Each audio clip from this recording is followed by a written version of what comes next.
what is the slope of the line of 3x minus 12y equals 6?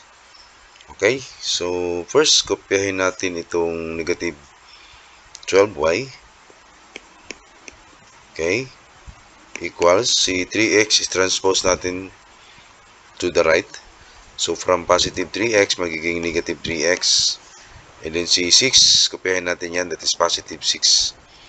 And then, i-divide natin both members of the equation by negative 12. Okay, kopyahin muna natin ulit.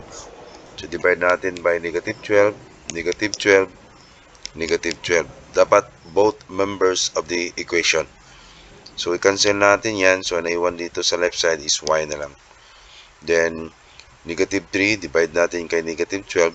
So, that is positive 1/4. Then, kopyahin natin si x. Then, positive 6, divide by negative 12. That is negative 1/2. Okay, divide natin by 6, divide natin by 6. So, positive divide by negative, that is negative. So, since hinahanap natin yung slope, yung m, so the result is 1/4. Letter C is the correct answer.